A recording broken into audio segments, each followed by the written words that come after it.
Yayasan Insan Mulia Pama. Ikhwani rahimani wa rahimakumullah. Alhamdulillah, kita bersyukur kepada Allah Subhanahu wa taala atas nikmat Allah yang sangat banyak. Di antaranya Allah memudahkan kita untuk duduk di majelis ini. Ini adalah nikmat yang sangat besar sekali, karena orang yang duduk di majelis ilmu, kata Nabi sallallahu alaihi wasallam, diampuni dosa-dosanya, dibanggakan oleh Allah di hadapan para malaikatnya, dan ditinggikan derajatnya. Kita berharap kepada Allah semoga Allah selalu memudahkan kita, mengistiqomahkan kita untuk terus hadir di majelis ilmu, agar kita mendapatkan fawaid atau faedah dari Al-Quran dan Hadis, sehingga kita beribadah kepada Allah Subhanahu wa taala dengan benar. Baik, ayolah hibah, kita akan lanjutkan kembali membahas fikih ya. Dan alhamdulillah di pertemuan yang lalu sudah kita bahas tentang adab-adab qada'il hajah ya, buang hajat. Nah, kita masuk ke bab yang baru, yaitu wudu, berkaitan dengan wudu. Berkaitan dengan wudu. Jadi kita masuk ini pembahasan wudu. Dan ini harus kita pelajari, ma'asyiral muslimin. Ini termasuk ya hal yang sangat penting sekali. Karena sholat kita tahu adalah rukun Islam yang kedua. Sholat ini adalah ibadah yang sangat agung sekali, tiang agama kata Rasul. Nah, sholat ini tidak akan beres, tidak akan benar kalau seandainya wudu seseorang tidak benar. Tidak akan beres, tidak akan benar yang satu sholat kalau seandainya wudunya tidak benar. Oleh karena itu, para ulama biasanya sebelum membahas fikih sholat, bahas dulu wudu. Agar apa? Agar syarat sholatnya yang ini beres atau benar. Baik, ayolah hibah, apa itu wudu ya? Apa itu wudu? Wudu ini bahasa Arab. Wudu ini ya diambil dari bahasa Arab. Ada perbedaan wudu sama wadu. Wudu dan wadu. Kalau wadu itu air, alat untuk berwudu. Itu wadu. Kalau wudu itu perbuatan wudu. Baik, maksudnya wawunya kalau di dhammah itu perbuatan. Baik, wudu, ma'asyiral ikhwah rahimani wa rahimakumullah. Para ulama mengatakan secara bahasa minal wadha'ah, diambil dari kata wadha'ah. Yang mana makna wadha'ah ini adalah bagus, bersih, bersinar, berbinar-binar, cerah. Nah, itu makna dari wudu. Jadi ana ulangi, wudu diambil dari kata wadha'ah yang artinya itu bagus, bersih, cerah, berbinar-binar gitu ya. Kenapa wudu dinamakan wudu? Karena setelah orang wudu ya, nampak bersih ya, nampak cerah ya, di anggota wudunya. Itulah kenapa wudu dinamakan dengan wudu. Adapun secara syar'an, secara syariat, para ulama mengatakan wudu adalah isti'malul ma' fil a'dha'il arba'ah. Wahiyal wajh wal yadan wal ra's wal rijlan ala sifatin makhsusatin fi syara' ala wajhi ta'abbudi lillah. Wudu secara syariat adalah menggunakan air di 4 anggota tubuh. Menggunakan air di 4 anggota tubuh, yaitu wajah ya, kedua tangan, kepala, kemudian kedua kaki, dengan tata cara yang khusus. Dengan tata cara yang khusus di dalam syariat, dan tujuannya adalah beribadah kepada Allah. Ini agak panjang definisinya ya. Jadi wudu adalah menggunakan air di 4 anggota tubuh, yaitu wajah, tangan, kepala, dan kaki. Tapi ingat, ala wajhin makhsusah, dengan tata cara tertentu atau khusus. Jadi ada tata caranya. Jadi enggak ngawur, enggak sembarangan wudu. Dan tujuannya juga atau maksudnya dalam rangka beribadah kepada Allah Subhanahu wa taala. Inilah yang harus dihadirkan ya di dalam diri seseorang ketika ingin menghilangkan hadas.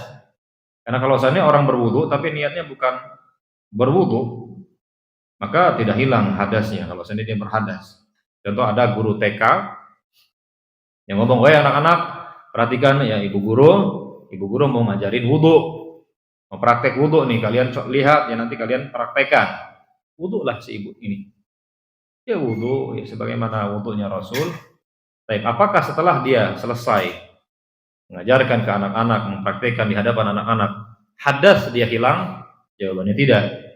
Kenapa? Karena niatnya mempraktekkan ya. mempraktekkan atau mengajari.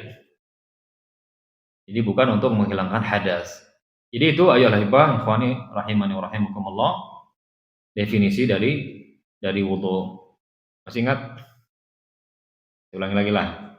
Wudu adalah menggunakan air pada 4 anggota tubuh ya, yaitu wajah, tangan, kepala. Ingat kepala ya, bukan rambut. Ntar kalau gundul gimana? Nggak ada rambutnya. Kepala aja nih.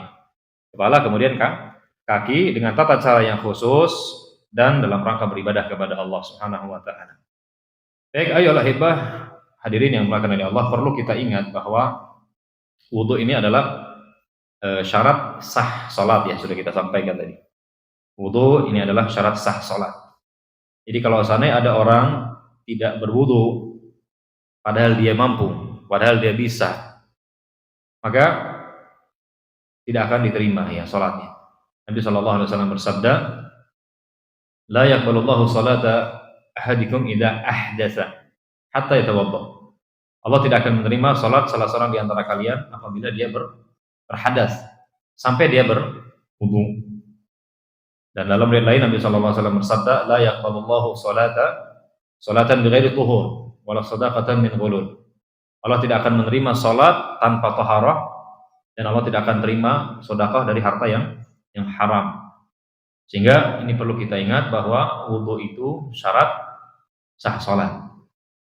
Jadi kalau ada orang salat, dia udah salat ya, Assalamualaikum warahmatullahi wabarakatuh, Assalamualaikum warahmatullahi wabarakatuh, astagfirullah, lupa wudunya, lupa wudu, maka salatnya yang tadi sah tidak sah. Kenapa? Karena ini syarat salat, syarat sah salat. Kecuali dia tidak mampu berwudu, tidak bisa berwudu, maka ini urusannya lain. Karena hukum orang yang sedang dalam kondisi sakit atau tidak bisa berwudu, maka ringan diberikan rukhsah. Itu ada seorang muslim, dia disandra oleh musuh, diikat, kemudian ditaruh di gudang contohnya. Diikat, benar-benar diikat, nggak bisa bergerak, nggak bisa apa. Terdengar adzan, atau dia tahu ini udah masuk waktu sholat. Gimana? Dia harus berwudu, betul, asalnya harus berwudu. Tapi nggak memungkinkan, wong diikat. Dia tayamum, ya sama aja, nggak bisa juga. Terus gimana? Kata para ulama, kalau memang kondisinya seperti itu, maka gugur kewajiban wudu dari dia. Sehingga ya sudah, dia sholat aja. Ya meskipun tanpa taharah, karena kondisinya tidak normal. Kondisinya itu berbeda. Kalau orang asalnya bisa berwudu, ya harus tidak sah wudu, tidak sah sholatnya kalau seandainya tidak berwudu. Jadi beda hukum antara orang yang normal kondisinya dengan orang yang sedang tidak normal atau sedang seperti tadi diikat, disandra. Baik, kaum muslimin rahimani wa rahimakumullah, kita singgung terlebih dahulu sebelum membahas syarat-syaratnya gitu ya. Ini wudu ini ada keutamaannya ya. Disebutkan di sejumlah hadis. Saya akan sampaikan sejumlah hadis dari Nabi Shallallahu Alaihi Wasallam yang menunjukkan keutamaan wudu. Di antaranya hadis yang sahih dari Imam Bukhari, Nabi Shallallahu Alaihi Wasallam bersabda, "Inna ummati yud'auna yaumal qiyamah ghurran muhajjalin min atharil wudu." Sesungguhnya umatku nanti pada hari kiamat akan dipanggil dalam keadaan ghurran muhajjalin, dalam keadaan wajah mereka, tangan mereka, kepala mereka, kaki mereka bercahaya. Kenapa? Min atharil wudu, karena wudu ya ketika di dunia. Jadi asar atau jejak dampak dari wudu yang dilakukan ketika di dunia. Jadi ini cara Nabi kita Sallallahu Alaihi Wasallam mengenal kita sebagai umat beliau. Jadi umat Nabi Muhammad itu nanti ini yang menjadi pembedanya. Dia bercahaya anggota wudunya. Dan juga disebutkan di dalam hadis yang lain, Nabi Shallallahu Alaihi Wasallam bersabda, "Man tawadda'a hakadha, ghufira lahu ma taqaddama min dhanbihi." Barang siapa yang berwudu seperti wuduku ini, kata Rasul, maka akan diampuni dosa-dosanya yang telah yang telah lalu. Jadi wudu itu bisa menghapus dosa-dosa. Ya, wudu bisa menghapus dosa-dosa, bahkan disebutkan dalam riwayat lain, jadi setiap seorang hamba dia berkumur-kumur maka dosa yang berkaitan dengan mulut yaitu berguguran. Kemudian muka pun seperti itu, ya tangan pun seperti itu, nanti berguguran dosa-dosa yang dilakukan oleh anggota tubuh karena sebab berwudu. Ini keutamaan besar sekali, wallahi. Keutamaan yang sangat besar. Kita ini ma'asyiral muslimin banyak dosanya, banyak kesalahannya. Dan kita butuh dengan amalan-amalan yang menghapus dosa-dosa kita. Nah, di antaranya adalah wudu. Di antaranya sholat dan amalan-amalan yang lain. Makanya berugi, sangat-sangat rugi orang yang mereka tidak sholat. Ya, mereka tidak wudu, mereka tidak sholat. Rugi besar, wallah. Sudahlah berdosa, sudahlah ya tidak mendapatkan keutamaan plus berdosa lagi. Wallah, berdosa lagi. Semoga Allah istiqomahkan kita untuk terus melaksanakan ibadah yang mulia ini. Amin ya rabbal alamin.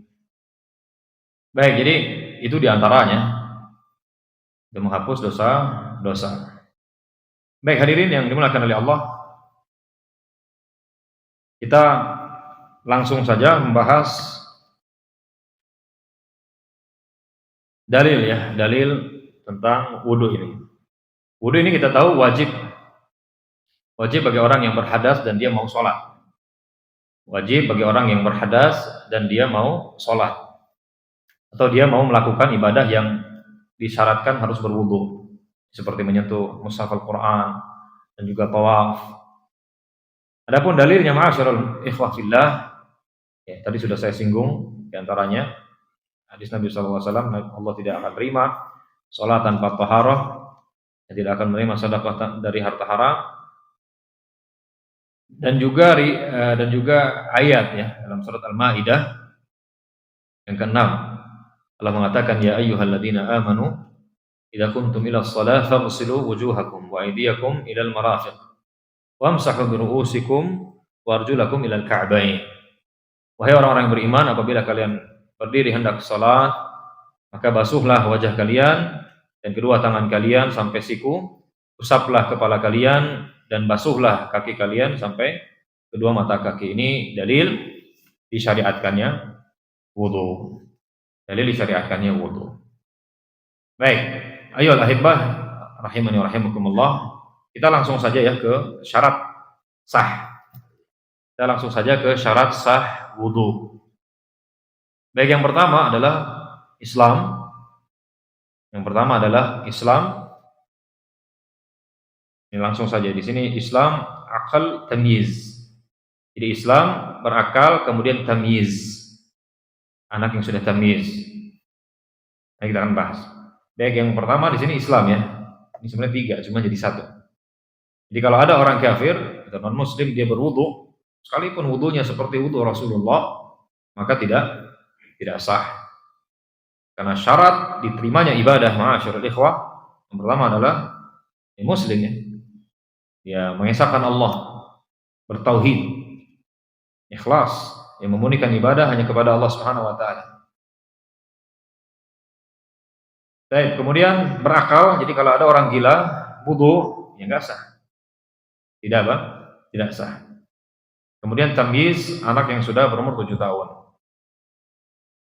Jadi kalau ada anak di bawah 7 tahun dia berwudu, belum teranggap sah. Cuman bagus sebagai pengajaran ya. Dan orang yang mengajarkannya dapat pahala. Orang yang mengajarkannya dapat pahala. Makanya Pak, saya sarankan kalau anak belum 7 tahun, nggak usah kenceng-kenceng sekali ya. Artinya nggak usah terlalu banyak beban syariat. Saya banyak sekali dapati atau sering sekali dapati bapak-bapak atau orang tua karena saking semangatnya ingin menerapkan syariat Islam, anak di bawah 7 tahun udah banyak sekali bebannya. Suruh ngapal ini, ngapal itu, ini harus begini, harus begini. Nanti Pak, nanti juga ada saatnya dia itu dibebani dengan syariat yang banyak. Makanya pernah sahabat Ibu Abu Hurairah di Jumat ya, di hari Jumat dihadir di masjid, ada anak kecil belum balik Terus sama Abu Hurairah disuruh main, dah main sana. Nggak mau, dia pengen sholat Jumat, hadir gitu dengar khutbah. Disuruh main sama Abu Hurairah. Tapi karena anak tersebut, ya dia tetap mau hadir, ya udah. Ya. Artinya, masyarul muslimin, ini pelajaran. Anak, ya udah biarin aja. Maksudnya tetap diarahkan, tetap diajarkan, tapi jangan seperti apa? Anak dewasa diajarkan, ya harus ngapal ini sekarang sebelum umur 30 juz, itu harapan orang tua. Harapannya. Cuma ada anak yang tidak bisa semacam seperti itu. Orang tuanya sendiri kalau disuruh ngapal 30 juz kayaknya ampun juga dia. Tapi giliran sama anak, wah pokoknya alim aja. Bapaknya juz 30 enggak hafal. Ya bapak udah tua. Terus kalau udah tua nggak ngaji gitu, ngapa? Ini kan memberikan pemahaman yang salah juga. Memberikan pemahaman yang salah. Misalkan kalau udah tua udah bebas gitu ya, nggak ngaji, nggak apa nggak gitu. Ini pelajaran penting ya. Supaya apa? Supaya anak puas masa kecilnya gitu, dia bermain ya. Nanti begitu sudah saatnya dia serius, sudah serius fokus dia beribadah kepada Allah. Ini mainnya dikit-dikit aja untuk menghilangkan kebosanan main. Makanya ketika orang masa kecilnya itu tidak dipenuhi dengan main dan sampai nanti pas gedenya yang seharusnya dia udah fokus, seharusnya dia udah memikirkan keluarga dan pengennya main aja. Nah ini akibat apa? Masa kecil kurang bahagia kan orangnya. Ya bukan berarti nggak boleh, kita butuh hiburan, butuh mainan, butuh ya untuk olahraga untuk refreshing ya, bahkan olahraga untuk kesehatan supaya bugar, supaya ibadah maksimal sekalian. Cuman ada yang ya habis gitu untuk main, untuk gak memikirkan masa depan, akibat masa kecilnya tidak disibukkan dengan permainan dan yang sebagainya. Baik, jadi ini Islam berakal, kemudian tamyiz. Kemudian yang kedua, ma'asyiral ikhwah fillah, rahimani wa rahimakumullah. Di sini disebutkan an-niyah, yaitu berniat. Yaitu apa? Berniat.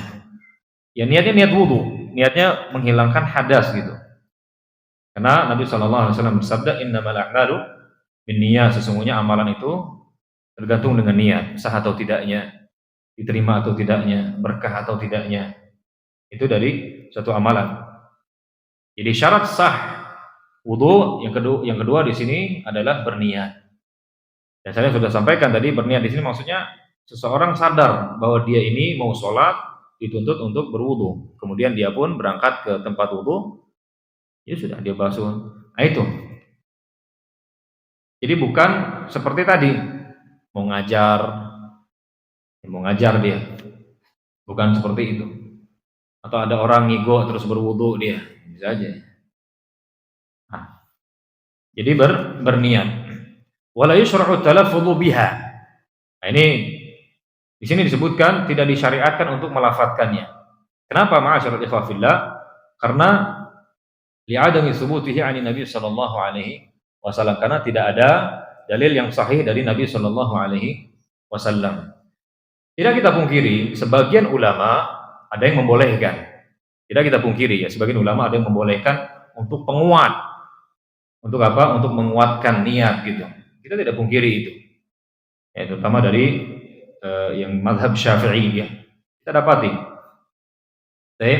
Tapi kaum muslimin rahimani wa rahimakumullah, seperti yang disampaikan di sini, la yusyra', tidak disyariatkan. Kenapa? Karena pertama ya, tidak ada dari Nabi Shallallahu alaihi wasallam, kemudian tidak ada juga dari sahabat Nabi Shallallahu alaihi wasallam, dan juga ini bisa menimbulkan was-was dan juga bisa memberatkan sebagian orang. Kenapa enggak wudu? Orang tahu niatnya ini, hafal, piye. Padahal apa? Maksudnya ada yang bukan orang Jawa ya, enggak hafal niatnya. Padahal kalau orang dengar azan kemudian dia tahu saya ini diwajibkan untuk sholat, kemudian dia berangkat ke tempat wudu, orang yang melihatnya tahu nggak niatnya mau ngapain? Mau wudu. Nah itu maksudnya itu Niat itu maksudnya. Udah cukup. Sudah apa? Sudah cukup. Jadi bukan berwudu itu bukan untuk apa mengajarkan contohnya tadi yang gampang lah. Atau supaya dingin lah, aduh ini anggota badan ini enak nih kalau dikasih air gitu ya, kena air, kemudian dia kumur-kumur seperti orang wudu. Tapi niatnya bukan apa? Bukan menghilangkan hadas. Maka yang seperti ini tidak sah. Wudunya secara syar'i. Wudunya secara apa? Secara syar'i. Jadi sudah cukup ya, tidak apa? Tidak perlu dilafadzkan. Tidak perlu dilafadzkan karena tadi tidak ada juga dalil yang sahih dari Nabi Shallallahu alaihi wasallam dan sudah cukup. Ya. Jadi tinggalkan keraguan karena sebagian orang, nanti kalau nggak mengelafatkan nggak sah. Enggak. Ya, gimana wudunya Rasul? Tidak ada hadirin. Anda cek dalam Sahih Bukhari, Kutubus Sittah, kitab hadis, tidak ada satupun lafaz dari Nabi Shallallahu Alaihi Wasallam. Itu buat-buatan ya, sebagian orang yang menganggap itu baik, yang menganggap itu apa? Itu baik.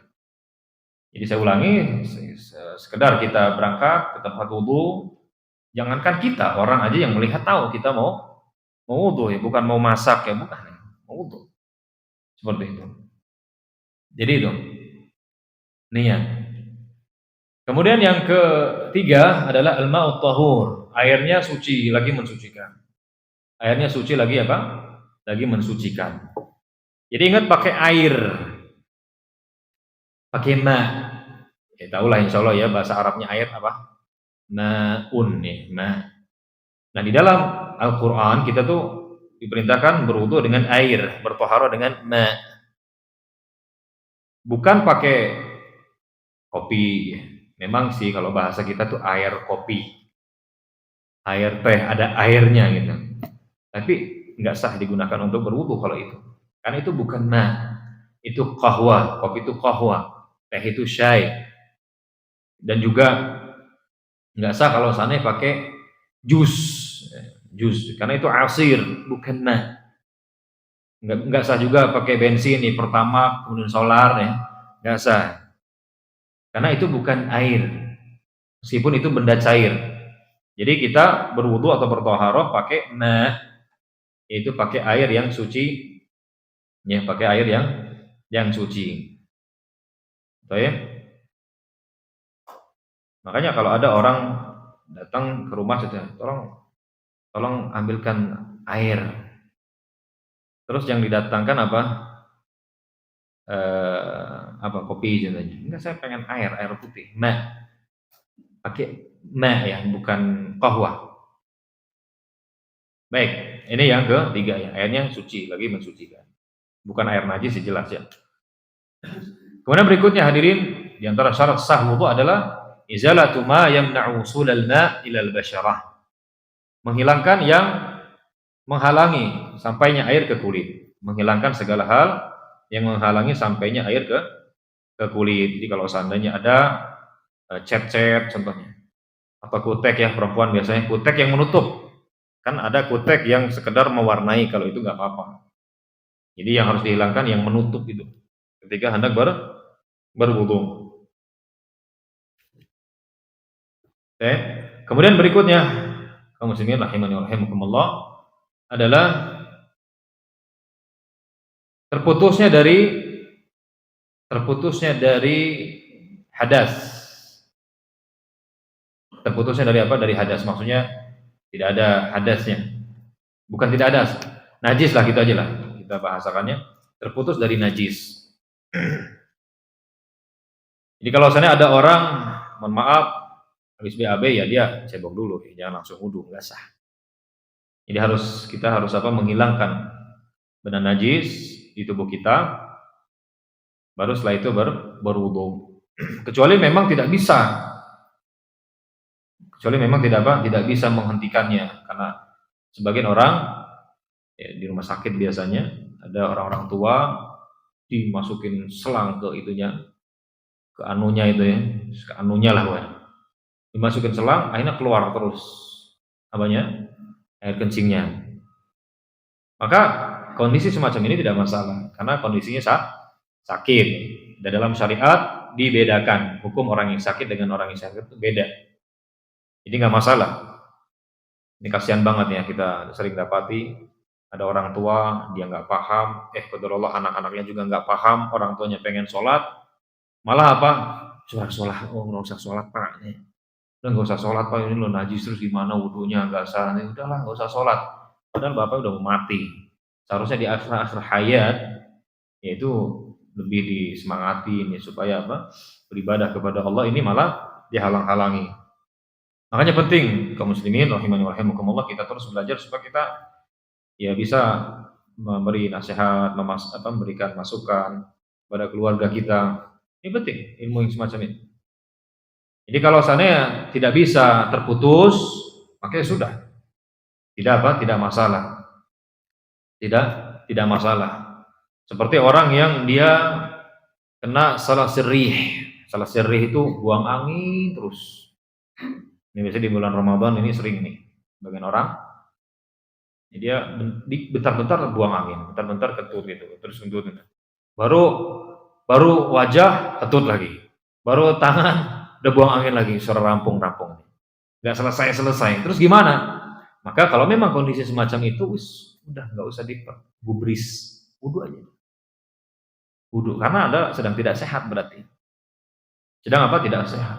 Dan kondisi orang sedang tidak sehat diringankan. Ya ini diringankan. Jadi boleh, tidak masalah, wudu aja. Nanti pun setelah wudu, pas mau sholat, kentut, ya biarin aja. Biarin. Karena Anda sedang sakit. Orang ini hadirin, para ulama menyampaikan disamakan hukumnya dengan wanita istihadah. Kita akan bahas insya Allah nanti. Wanita istihadah itu wanita yang keluar darah dari tempat keluarnya anak gitu ya. Keluar darah terus, bukan darah haid. Ya darah penyakit gitu ya. Ada masalah di rahimnya kemudian keluar, bukan darah haid. Nah, wanita istihadah itu seperti wanita pada umumnya, dia wajib sholat, dia wajib puasa, padahal keluar terus tuh dari kemaluan. Sehingga disimpulkan atau para ulama mengambil hukum orang yang seperti wanita haid yang keluar terus dari depan atau dari belakang, maka ya sudah boleh, tidak masalah. Kalau wanita istihadah ya sudah, dia wudu terus nanti pakai pembalut ya, atau pakai pampers dewasa untuk menghalangi darah gitu ya, supaya tidak kemana-mana. Itu juga orang yang buang angin terus ya. Pokoknya lihat aja lah kondisi. Kalau seandainya bentar-bentar buang angin, baru aja selesai dikit keluar lagi, berarti nggak benar nih bro. Ya udah, wudu. Habis wudu mau prat kita terserah. Lagi sholat buang angin nggak masalah. Ingat kalau kondisinya seperti ini tadi ya. Kondisinya buang angin terus dikit-dikit buang angin. Lagi masuk angin ya. Ya udah nggak masalah. Begitu juga yang buang air kecil terus, kan ada sebagian orang tua kan udah dol lah gitu kan. Buang angin, wah keluar terus, gitu keluar terus. Maka gimana? Udah dia bersihkan kemaluannya, pakai pampers dewasa, wudu lah. Mau keluar mau nggak, biarin aja, udah damblek aja dah, biarin. Karena kondisinya lagi lagi sakit. Tapi kalau saya lagi normal, maka ya harus dibersihkan, harus diganti celananya atau dicuci. Jadi ini syarat yang berapa? Kelima. Jadi terputus dari apa tadi? Dari najis ya. Dari najis lah ini, terputus dari situ. Kecuali tidak memungkinkan, dan sudah kita bahas. Kemudian adalah muwalat. Muwalat itu hadirin yang dimuliakan oleh Allah. Muwalat itu adalah membasuh langsung gitu ya, berkesinambungan. Saya gini aja lah, berkesinambungan. Jadi kalau seandainya kita sudah membasuh anggota wudu yang satu, jangan ada jeda lama untuk membasuh yang berikutnya. Jangan ada jeda lama. Contoh, kita udah basuh wajah nih. Jangan ada jeda yang lama. Jangan ada jeda lama sekali gitu. Ya udah langsung setelah itu berpindah ke yang berikutnya, tangan. Jadi kalau sana ada orang dia berwudu, baru wajah, kumur-kumur terus hidung, terus wajah, ada yang nelpon. Bos mungkin nelpon dulu lama, ada setengah jam. Selesai, lanjutkah dia? Enggak, ulang dari awal. Kenapa? Karena syarat sah wudu adalah mualat, berkesinambungan. Baik. Jadi kalau sana jedanya sedikit ya nggak masalah. Sedikit saja ya nggak masalah. Contohnya lagi wudu baru wajah mati di keran. Terus ada yang di sebelah sana gitu ya. Ya udah. Kalau seandainya sampai kemes ya udahlah dari awal lagi ya. Dari awal lagi. Karena harus mualat, berkesinambungan. Kemudian yang berikutnya adalah tertib. Tertib. Ya seperti yang disebutkan oleh Allah dalam surat Al-Maidah. Ya ayyuhalladzina amanu idza qumtum ilas shalah faghsilu wujuhakum wa aydiyakum ilal marafiq wamsahu bi ru'usikum wa arjulakum ilal ka'bain. Jadi Allah sebutkan wajah, tangan, kepala, kemudian kaki. Jadi jangan sampai kaki dulu baru tangan terus wajah baru kepala, jangan. Tidak sah kalau sana ada orang wudu semacam itu karena bertentangan ya. Kemudian berikutnya membasuh seluruh anggota yang wajib dibasuh. Ini syarat sahnya. Ini syarat sahnya. Baik, coba kita ulang lagi hadirin yang makan Allah syarat sah wudu. Yang pertama Islam berakal tamyiz, ya Islam berakal tamyiz, kemudian niat. Dan niat ini tidak perlu dilafadzkan ya. Cukup ya kita bermaksud untuk menghilangkan hadas ya. Kita mendengar azan kemudian kita ingat kita ini berhadas, kemudian kita ke tempat wudu, ya jangankan kita orang saja sudah tahu. Dan sudah saya sebutkan tadi alasannya tidak ada dalil yang sahih dari Nabi Shallallahu Alaihi Wasallam. Kemudian berikutnya adalah air yang suci. Ingat ya, air, bukan kopi, ya bukan teh, bukan juga bensin dan yang semacamnya. Kemudian menghilangkan yang menghalangi sampainya air ke kulit. Kemudian terputus dari najis. Kemudian mualat, berkesinambungan, kemudian tertib ya urut. Sering ditanyakan tadi, maaf ya belum saya singgung ketika bahas menghilangkan yang menghalangi air sampai ke kulit. Kalau orang bertato bagaimana? Ada orang yang nanya gitu ya. Kalau orang bertato gimana? Ya dia natonya di anggota wudu. Anggota wudu. Ya, tergantung tatonya. Apakah tato itu sampai menutup ataukah dia di dalam kulit? Tato itu gimana sih? Di dalam kulit. Di dalam kulit kan, di dalam. Berarti ya dia tertutup kulit ya. Maka tidak masalah. Wudunya. Kalau tatonya tetap tidak boleh, haram ya. Ada sebagian ulama mengatakan ya tidak sah. Tidak sah. Ada sebagian ulama sah kalau dia sudah bertobat kepada Allah dari perbuatannya tersebut. Namun wallahu a'lam bishawab ya tadi ya dilihat tatonya bagaimana. Kalau seandainya tatonya sampai betul-betul dia menutupi ya seperti kutek tadi, ya, saya nggak tahu saya gimana tato. Tapi kalau seandainya dia di dalam kulit dan biasanya seperti itu ya, maka ini bukan tato-tatoan. Kalau tato-tatoan itu menutup kulit, betul enggak? Karena kan nempel ya, ditempel, itu menutup, harus hilang. Jadi kalau tato yang dimasukkan ke kulit ya, maka kita katakan wallahu a'lam bishawab ya sah saja, tapi yang bertatonya tidak boleh. Nabi sallallahu alaihi wasallam bersabda, la'anallahu al-washimah wal mustawshimah. Allah melaknat orang yang bertato dan yang minta ditato. Orang yang mentato dan yang minta ditato. Kalau bisa dihilangkan ya tanpa menyakiti ya dihilangkan. Tapi kalau seandainya menghilangkan ini dengan menyakitkan diri, merusak ya sudahlah, bertobat saja kepada Allah Subhanahu wa taala, Allah ampuni ya. Allah Maha Pengampun ya. Ya sudah, qadarullah gimana lagi karena mungkin dulu belum tahu ya karena pergaulan ya, kelihatannya keren itu kemudian buat tato ya sudah. Yang penting bertobat itu yang terpenting ya. Itu yang terpenting. Dan jangan pesimis atau jangan kayak orang yang nggak ada harapan diampuni ya, jangan gitu. Karena sebagian orang, saya dosanya udah terlalu banyak, saya tato di mana-mana, kemudian saya tukang ini, tukang itu, tukang anu, apakah mungkin Allah mengampuni saya? Allah ampuni.